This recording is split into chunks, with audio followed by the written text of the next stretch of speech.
In my lectures and workshops, my participants get excited about the discipline tools that I teach. But some preschool teachers claim that they can't be used in the classroom. With me on the show today to disprove this claim are two early childhood professionals. LeiLa Luksic is an early childhood professional with 25 years of experience working in the preschool setting. And Eldredge is the co-founder of the Seeds Network and also an early child professional. Thanks for being with me today. Thank you. So before we get started, Seeds Network. Tell us just a quick thing, what's the Seeds? I understand it's some sort of a resource for the childhood and industry type of thing, right? Yes, my partner and I created the Seeds Network to support early childhood professionals and parents with young children through high quality seminars, events, and we have a website, theseedsnetwork.com, that has a lot of good ideas for lesson plans and things that parents can do at home with their children. Great.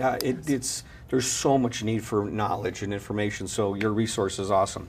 All right, so what we're going to do in this show today is I'm going to offer tools that I teach to parents. We're going to cover 10 basic discipline tools for the modern age, for the modern child. And I'm going to throw them at you to see if they can be used in the preschool environment. So the first one that I want to introduce is my favorite. It's called the visual timer.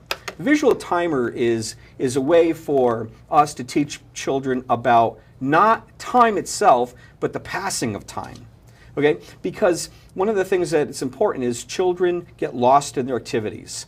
They're playing with a set of blocks, they're playing with toys, and they get lost. Come on, we do that, right? Have you ever been in a situation where you found yourself reading a good book or you're in an activity, and then before you know it, you go, where did time go?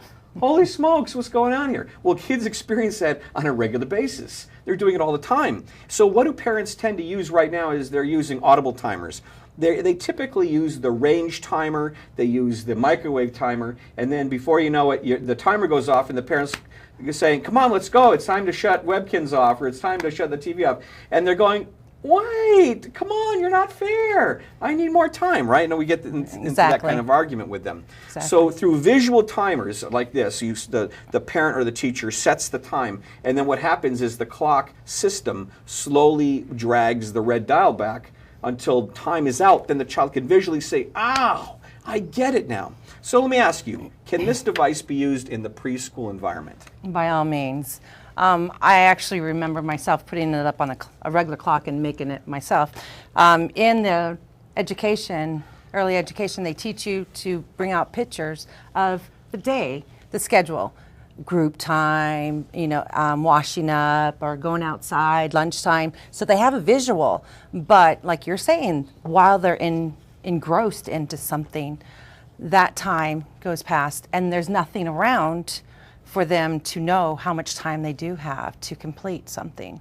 So seeing this visual has helped a lot out in the classroom. So you're suggesting that classrooms use this visual timers, and By all means. I guess when I've used it with my children, put it like on the wall, perhaps so the child can't go up and just give themselves some more time, because they visually see the passing of time, because children have no concept. They get lost in everything that they do. And so what makes it easier is the parent or the teacher can say, how much red time do you have left? So some parents say, well, aren't we confusing them about time, because when you look at the clock, it doesn't have the same face as the clock.